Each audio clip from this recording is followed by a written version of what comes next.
Hello everybody, thanks for being here. I'm here tonight to talk about a campaign that I accidentally started by writing an angry Facebook post after a large glass of wine.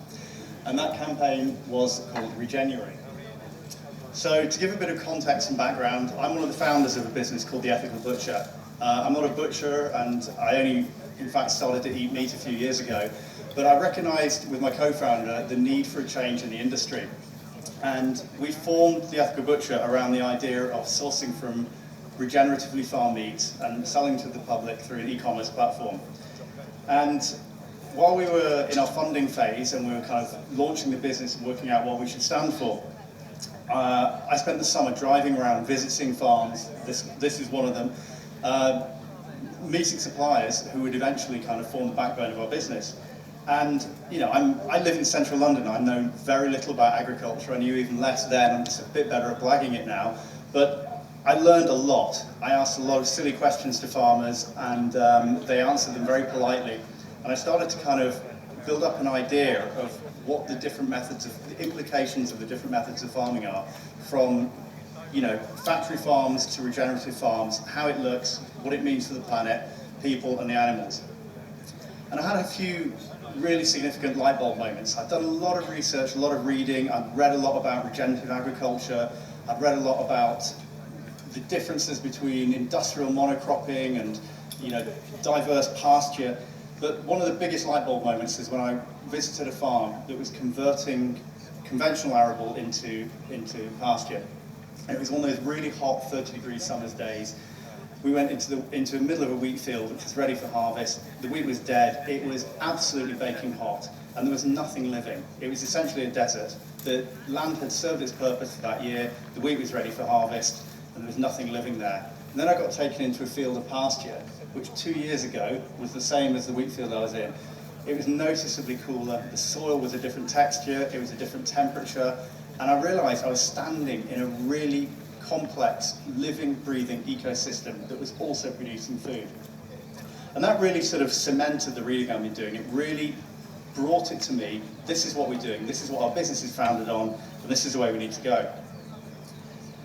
So we focused our business as much as practically possible on regeneratively sourced meats. And we work with our farmers who are actively looking to improve and to move into more regenerative systems. We work with them to tweak their processes. We ask them what they're doing. We ask them what they think they could do to do things better. We feedback from our customers. What do they want to buy? What messaging is important to them? And it's really a very kind of circular process of the way that we deal with our standards. Our standards are not chiseled into a stone that we say this is what we stand for. It's very much a sort of constantly evolving process, as these processes out in the fields are constantly evolving themselves. So to gain and keep the trust of our customers, we offer full traceability. So when we source meats from a farm, that meat comes packaged with a QR code. That QR code links to a film that I've made from visiting that farm. I've interviewed the farmer about their farming practices, I've asked them what they're doing to be regenerative, and this information is conveyed back to our customers. So that's kind of given you the background on the business and brought the story a bit up to date. And probably I should talk about why I'm here, which is to talk about Regenuary. So as the summer of 2019 wound on, our business hadn't even launched. We only launched in March last year, 2020. I was driving around the country, meeting farmers, filming, seeing the differences between industrial farming and regenerative farming. And I spent far too many hours debating with people on social media about the virtues of plant-based versus animal-based versus veganism, omnivore, carnivore diets, regenerative, industrial, the whole gamut. And I came across a lot of people who could not shift the very simple black and white narrative that animal equals bad, plant equals good. And it's an oversimplified message that needs to be broken down. And I learned a lot more than I wanted to about human psychology from this time on social media. I also learned that people are very tribal. People are very tribal. They don't like the belief systems challenged, and they'll say things online that they would never say to your face. And really, not everybody agrees with us. So, this idea of Regenuary, where did it start? It was December in 2019. I was in central London, I was walking around, and I was bombarded with advertisements for Veganuary, but it seemed to be coming from places I didn't expect. I knew that Veganuary is a really big movement, it's getting traction every year, but I kept seeing ads from companies such as KFC, Burger King, Domino's Pizza, and it just started to get under my skin. I kept thinking, these brands which support factory farming, kind of how dare you? How dare you jump on this bandwagon and make a soya-based burger for 1 month of the year and think that that's doing some good for the world? How about sorting out your practices for the rest of the year and permanently? I also got a bit mad with the thought of, thank you, I also got a bit mad with the organisation of Veganuary. I thought, how can they endorse these brands which support factory farming to carry their name? How can they let them use that term? And Veganuary's turned into a big business. They took nearly 2 million of income in the 18 months leading up to February 2020, and as many as 400,000 people had signed their pledge that year. So anyway, I got home from this walk around central London, really rattled, and I did what anyone does, had a glass of wine and wrote a Facebook post. And I've been managing the Ethical Butcher's Facebook page for some time now. I'm missing my slides here, but here are the slides from the Veganuary, and yes. So I wrote a Facebook post, put it online, went to bed not really thinking too much about it, and this one turned out to be quite different from other things that I'd put up before. And my post said, as we enter a new year, we often make resolutions to try and be better, do better, and feel better throughout the coming year. Year after year, we've seen the Veganuary movement getting bigger and bigger as omnivores try to just do something to be better, but what really happens? The consumer's bombarded with messages about eating less meat to save the planet. So what actually happens when a typical person in Northern Europe, which is where we're based, gives up meat for a month? In Emma Henderson's piece in The Independent last year, she wrote, just look at the social media. There's more than 2,200 tags on Instagram for Veganuary and an unscrollable amount on Twitter, featuring articles such as the 12 best vegan Instagrammers to follow for Veganuary inspiration, where it becomes more about how pretty your food is, rather than including information on where it comes from and the environmental impact it has. We agree. The human diet requires protein and fat, and not much of that grows here, especially at this time of year. Meaning that as consumers try to fill the gaps with substitutes which are heavily imported, simply swapping out beef and pork for nuts and avocado is utterly meaningless, and definitely worse for the environment than simply choosing to eat well-raised animals. As we import things such as avocados and soy-based fake meats in an attempt to fill the gaps, what impact are we having? Are we saving the planet? No. Unfortunately for vegans, the avocado is one of history's most unethical fruits. As the demand for avocados increased, so too has deforestation and pesticide use. Local populations have suffered as a direct consequence of this, from the effects of water pollution and respiratory and digestive disease, and mass production of soy has received fierce criticism for its role in deforestation of South America. This is just one food. The picture for other replacements isn't better. And it went on to say, imagine if Veganuary could be Regenuary, where all foods eaten for the month of January and not imported are local, seasonal, and the animals were farmed using regenerative agriculture. Now that really could save the world. Next year, help us make Regenuary a thing. So yeah, as I said, I hit the button, went to bed, and the next day I was bombarded. It went properly viral, to the point by the end of the month it had had over 1 million impressions.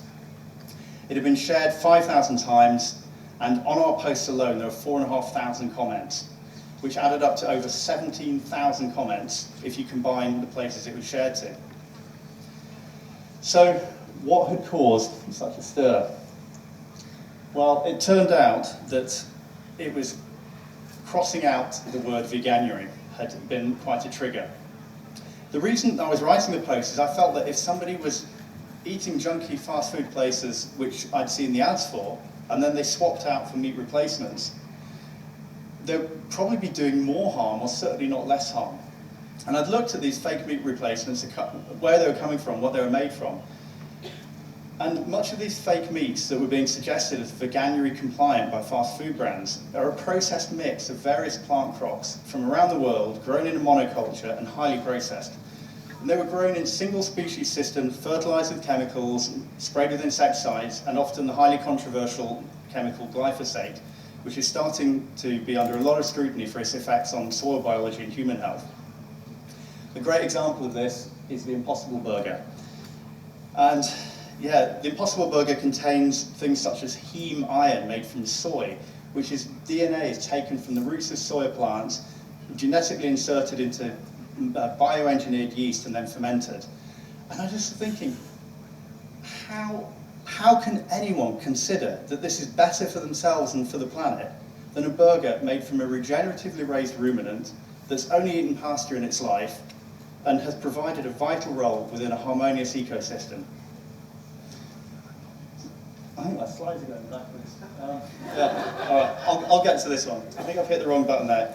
But yeah, my proposal was simply that avoiding animal-based foods that would cause a real positive impact, vegan or omnivore, for a month, try and consider the impact of everything you source, and look for as many regenerative or at least sustainable low-impact options as you can. So the bit that caused the stir was crossing out Veganuary. And the comments section became a vibrant and actually quite violent debating platform from a vegan versus an omnivore standpoint. And every implication of every nuance of different ways of eating were brought up, debated with, argued with, and in the end it turned into I was receiving death threats, and many people sent us a lot of support as well. But a lot of our supporters were saying, we really agree with you, but we just wouldn't dare say it. So clearly there was a narrative here that needed to be broken down. There's something that people were very passionate about. And on Facebook alone, I think that's what this slide is, this is a list of the 400 vegan activists that we had to block from our Facebook page for spamming us. And this all happened within a month. So, I really am, my slides seem all out of order. Sorry about that. But basically, I'd insulted a sacred institution of veganism and Veganuary. And I realised that within veganism, there's a very broad spectrum of people. There's people who are just sort of on the flexitarian end of things, who maybe want to eat a little less meat because that's what makes them feel good, through to people for whom veganism is wrapped up in their identity and they're an activist. And unfortunately, as so often happens, the people at the extreme end are usually the loudest and the most vocal and the most argumentative. And it seemed like for those people where veganism was a part of their belief system and their identity, they just could not be challenged. There is nothing that somebody could say, particularly somebody who runs a meat business, that could give any movement towards that the narrative might not be so black and white as they would like to believe. So anyway, that all kind of wrapped up within a month, and we had a business to launch in March. And as we launched our business, we launched it on the back of a very good bit of press in the Times, which is a 2-page spread, who really loved the idea that I'd spent 25 years as a vegetarian before starting to eat meat again and forming a regenerative meat business. And about 3 weeks after we launched our business, the country went into lockdown. So I could talk a lot about the experience of running a new business through a global pandemic and 3 lockdowns, but it was a very, very steep learning curve. And with my co-founder Farshad, who's sitting at the back there, we did some 20-hour days. We learned an awful lot about an awful lot of things, and the year wound on, business was booming, and as the year started to wrap up, we were getting towards the next January, and we really hadn't sort of prepared and hadn't got our head around what we would do again with Veganuary, if anything. You know, everything had moved on. We were incredibly busy trying to get our orders out for Christmas. And just as sort of Christmas was starting to wrap up, the team that look after our social media contacted me and said, could they resurrect our idea of Regenuary, do a couple of posts, maybe this time on Instagram, just, you know, see what happens, just to keep some movement going with it. These are slides from, here we go. So I was incredibly busy at work. They sent me through the post and said, can you approve them? I kind of scan read them and said, yeah, fine, I'm posting this, great. And yet again, I probably should have paid a bit more attention to the crossed out word Veganuary, because it was like lighting a firework under a hornet's nest again. And yeah, I was completely unprepared, but this time it was different. So before we put these posts up, we had about 12,000 followers on Instagram, and within 48 hours of this post going up, we had 25,000. And this turned into a huge, vibrant debating platform once again. And I basically reiterated the previous post from last year and said that last year we put this post up and suggested, and then I added to it that Regenuary, whether you're vegan or omnivore, is about eating foods that are local, seasonal, and farmed using regenerative methods. However, I really wish, in hindsight, I'd copyread it a bit better before I'd approved it, and that I'd changed a couple of bits. And there were a couple of words in here that I would have changed, which would have made a big difference. And the two words in here were, the words that are highlighted in red, were the problem that I used the word is instead of could. I made a statement which is an absolute in saying, and this removes nuance. And the point of this campaign is that nuance is what we should all be discussing, regardless of what we think we should be eating. And the other word in the post, which I think made it a little more inflammatory, was I suggested that unfortunately for vegans, avocados are. And of course, there are more omnivores eating avocados than vegans do. So that didn't really help kick off the vegans again, unfortunately. So anyway, I followed up with another post where I tried to kind of integrate the idea of pulling the vegan attackers into this idea of eating more regeneratively. And I followed up with another post which read, it's not all black and white, we get that. When we shared our first Regenuary post, we had no idea how quickly the idea would spread. This year it's gone further, it's sparked conversation, and we've had some really inspiring and in-depth discussions with many of you, and a lot of death threats.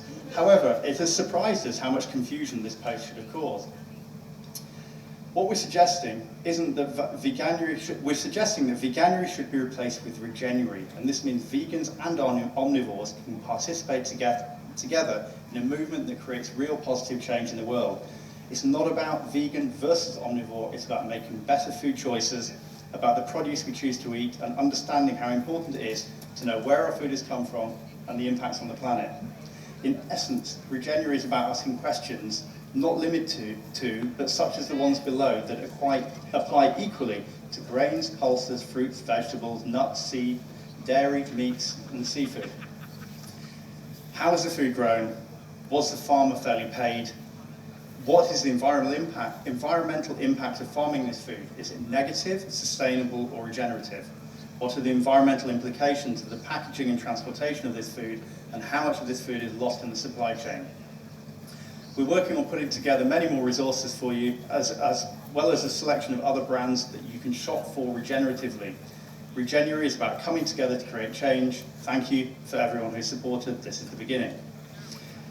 But the difficulty was a large number of vegans were really triggered, really triggered. They didn't want to hear that there was any possibility that the sacred institution of Veganuary and veganism should be challenged, least of all by a company selling meat. As far as they was concerned, I was basically the Antichrist, and we received death threats, as I've mentioned a few times, and this chap, Earthling Ed, who's a vegan activist, made a whole film about me, and we had parody accounts made of our social media accounts, and it seemed like no matter how hard I tried, I couldn't pull the hard, loud, vocal end of veganism into this idea of eating more regeneratively. And it made me realise that the whole concept of veganism has such a broad span. And there are, as I briefly mentioned on this before, but there are a lot of people who are just taking a very oversimplified black and white solution to a lot of the problems we have in the world. And that solution for them is animals equals bad, plants equals good, no more thought necessary. They form a belief system around it, and once that belief system is in place, it's not challenged. And as somebody who is a long-term vegetarian, I know what it's like to challenge a belief system. I did a degree in food science and nutrition, and in the first year of my degree, which was 1989, the BSE crisis broke. And when that happened, I was so appalled about the process of feeding mechanically reclaimed protein back to grazing animals, and that disease that had, funnily enough, mutated through this abhorrent process, I stopped eating meat. But I stopped eating meat for 25 years, and throughout that time, I never would have said to you that I think eating meat is wrong. I just would have said I think the way that we make meat is wrong. But after 25 years, your family and friend group, they know you as that guy, the awkward one at dinner parties, the pain in the ass at Christmas. And it's a badge that you start to wear with honour, you know, in all honesty. You take a moral high ground, and yet I never really thought to challenge my own belief systems around this until my health started suffering. And it was nothing like majorly serious, but I hit that sort of early middle age of mid-40s and just asked myself the question, am I as well as I could be and should be for this stage in life? And I kind of thought, no, I'm really not. I was not performing athletically like I wanted to. I was doing a lot of sport. I didn't seem to be getting any better. My sleep was bad, digestion was bad. I started to develop autoimmune issues and brain fog and all sorts of things. And at that time, I had quite a few friends who were also quite long-term vegetarians who had said to me, I'm thinking I might not do this anymore, and I've looked into other ways of eating. And somebody handed me a book, actually, which is a book by a guy called Rob Wolf, which is called The Paleo Solution Diet. And it was one of the early books written with this idea of a sort of paleo natural diet. And I read it, it made sense. I decided to try it. I decided to try eating meat just to see what would happen. And within weeks, I felt better. My energy was different, my mood was different. I was sleeping better, my digestion was better. I cut out a lot of the processed grains and things that I was eating before, and everything improved. And I kind of almost went quite far the other way. I was eating a meat-heavy diet with a supplement of vegetables, and and there really was no going back. But the hard thing was, I had to face everybody who I'd been the pain in the ass to for 25 years, and said, yeah, I'm coming for dinner, and you don't have to make anything different for me. And just take all the flack that was coming. And, you know, all the usual quips and, you know, oh, was it bacon that did it and all that kind of stuff. But it wasn't, it was my health. But the hardest thing was I had to let go of an identity that I'd formed around myself. And so when I'm debating with vegans online who say that all meat equals bad, I have to try and remember a little bit of how that felt and that belief system. But what I want people to do is I want everybody to challenge their belief system. I want people to start asking, is this the right way all the time, or is there some grey areas in here which we need to discuss? So this sort of led me to think, okay, with our business, we need to, back to the ethical butcher, we need to tell the public what regenerative agriculture is. That's what our business is founded on. But honestly now, the public are starting to understand. The term, as we can tell here, we're at a festival of regenerative agriculture, the public are starting to understand. They're starting to drive the demand for the kind of food that's being produced in this way. So what I'm struggling to do now is think, with Regenuary, if we want to turn this into sort of something a bit more actionable, what happens to the movement? What is going to... I just don't want to have another year of just arguing with people on Facebook. It's absolutely pointless. How can I find enough produce that's been grown regeneratively that's arable? So I've met a lot of arable farmers here today who are doing regenerative agriculture, but their produce isn't ending up as a single food that people can buy in supermarkets. Often they're producing an ingredient that's going into other things. There's some certification that's only just starting to happen, thanks to some people in this room. But we really need to work on just having a more open discussion about these grey areas. I have no idea what my slides anymore.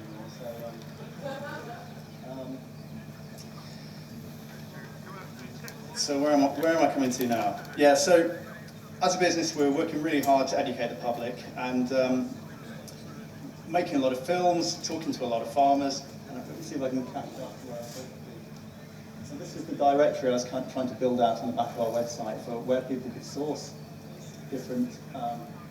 here we go. So yeah, a couple of things that have really helped the public get their idea around what regenerative agriculture is are the films such as Kiss the Ground and Sacred Cow, both released last year, which are finally offering a balance to the Netflix documentaries such as James Cameron's advertisement for his 140 million investment in plant-based pea protein called The Game Changers, and Kip Anderson's documentaries, What the Hell and Cowspiracy, which are nothing more than data manipulation as far as I can tell.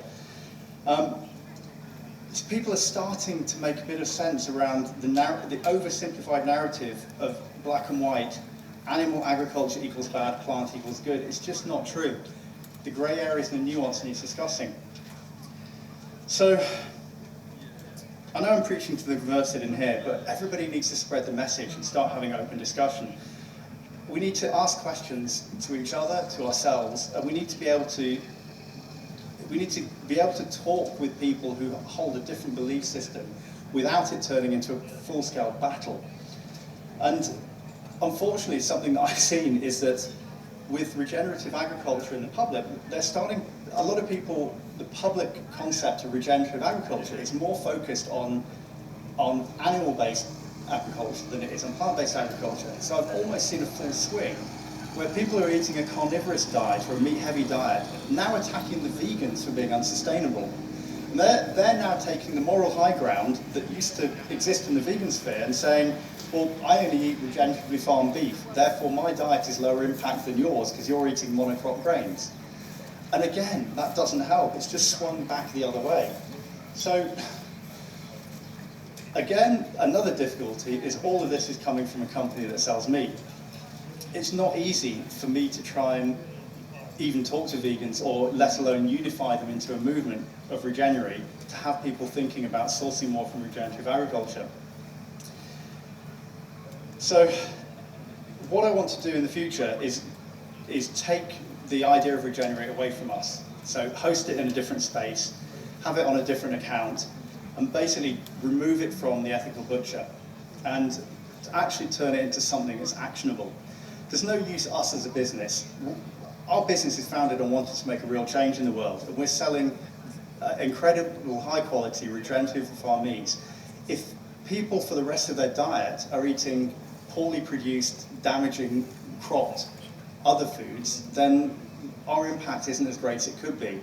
But the only way to get that information out, I'm struggling to get it to come out from a company that's a butcher. So I think with the aim of having more discussion and separating the idea, I don't know, I'm confused with the bottom on the side. So we formed a different domain. Regenuary is no longer a part of the Ethical Butcher. It has its own domain. There's a sign-up form there. And I want to have this discussion because it's going to make it easier if it's a separate entity to the Ethical Butcher to be able to talk to people about every aspect of food choice and the impact it has. And then hopefully, between now and January 2022, I can build out a directory of brands and producers who are actually producing the change that we need to happen. Thank you.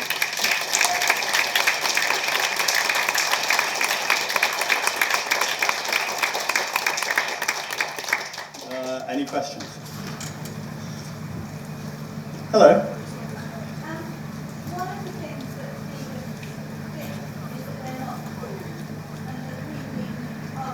Yes. And I counter that with don't have a soy very well, pork shop, to go where they are.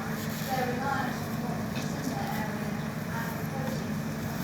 Absolutely. And I think this is an argument that isn't well made. Yeah, no, that's a very good argument. But they would, and I've heard pretty much every counter argument. I think the counter argument to that would be we have an industrial solution to that problem so that no one needs to do that. Well, my counter argument. Hang on, I'm arguing as a vegan now. It's vision people have gratitude and there are spiritual connections down to their food. Yes. And that's something that we don't have. Yeah, and to share a sort of personal anecdote there, after 25 years of not eating meat, when I decided to eat meat again, just to see what effects it would have on my health, I wasn't going to just mess around with maybe a few bites of chicken breast. I wanted to go in deep and just see what would happen. So the second meat I ate was a lamb's liver, and I can still remember it very, very clearly. I cooked it at home, and my wife was like, "What is that? Just wrong? What are you doing?" Because he'd also been a long-term veggie, was going in a bit slower. And when I ate this lamb's liver, I felt myself literally vibrating with gratitude. There's no other way I can put it. It sounds very hippie, but it was a very spiritual connection to being thankful for what I eat. And it was probably, I was experiencing nutrition as a feeling, which I'd never done before. So yeah, that's interesting. And I think we should focus more on vegetarians and vegans being honest with themselves about themselves.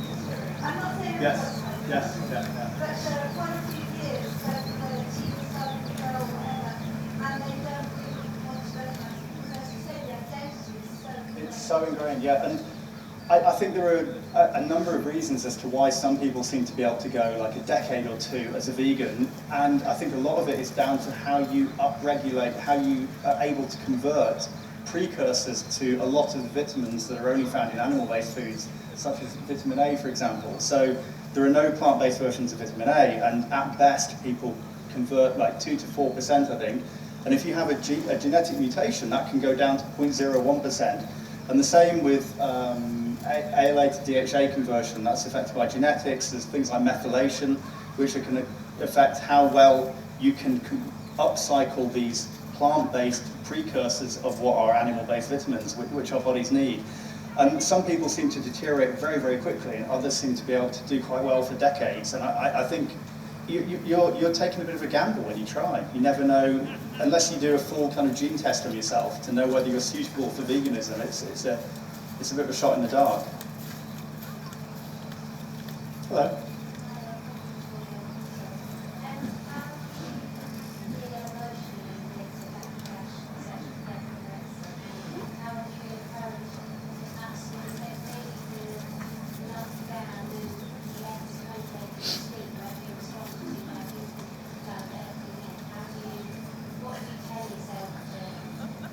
So it was hard. The first year that I did Regenuary, it really did get to me. I did have some sleepless nights over it because I was so shocked at the hatred and the vitriol coming from a movement that was supposed to be about doing less harm. And I was just completely shocked about how someone's mindset could go there. Because people said things to me I wouldn't dream of saying to other people, and it's really quite horrific stuff. And second year round, I just deleted it. I just deleted it. I didn't engage with it. But then somebody like Earthling Ed, he kept publicly inviting me to debate him. And I did think about it. I thought, well, I could spend 5 days. I could go through all of his YouTube videos and look at all his reasoning and counter it with different studies and arguments.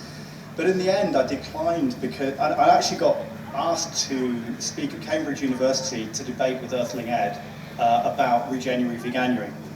And the point is, I wasn't trying to be one against the other. And this was a sort of annoyance in last year. The press really picked up on Regenuary because they were desperate to have something to talk about that wasn't the misery of no booze, unused gym memberships, and not eating meat for a month. So they were asking me to counter Veganuary. And I kept saying, I kind of don't want to counter it, I just want to have a bigger discussion about sourcing everything better. But I declined Ed's invitation to debate him because the problem is, he would have thought he's won before I even walk into the room, because he cannot afford to give an inch towards my way of thinking, that regeneratively farmed animals have any benefit. So it's an utterly pointless debate as far as that's concerned. So I've got a bit more thick-skinned. I love talking to people. I love talking to people that have different opinions, and I love debating the grey areas of ethics, morality, food, diet, nutrition. But when somebody has no grey area, it's absolutely pointless. So I just deleted and blocked it. Anyone else? Hello. So this might be considered heresy, but could you move Regenuary to Well, I was thinking, shouldn't Veganuary be Vegenuary when at least there's some produce available? That's... By doing it in January, you're automatically going up against vegans, or they're coming up against you, Yeah. because they're so entrenched in what they are. And you're so right, their diet's not good for the world, but they're saying this is where we are. This is January and it's our month. Whereas if you could do January and February, you can bring them along with you. as much as I said, yes, I've used expressions like lighting the hornet's nest and all that kind of thing. There is something beneficial. I think the downside of doing what you suggest is that it then remains unchallenged. And I think the more debate we have, hopefully this sort of very incendiary kind of black and white, angry debate will actually start to turn into more reasoned discourse where people actually start listening to each other. And I think I'm going to continue it in January because people need to break down this dialectic black and white idea of animals equal bad, plants equal good. And so I see where you're coming from, but I actually feel, a bit more strongly that we need to challenge it, but I maybe need to challenge it in the right way that doesn't feel maybe quite so combative. I'm not sure. We'll see what happens next year. Cool. Well, thank you very much for listening. I'm sorry I left up all the slides.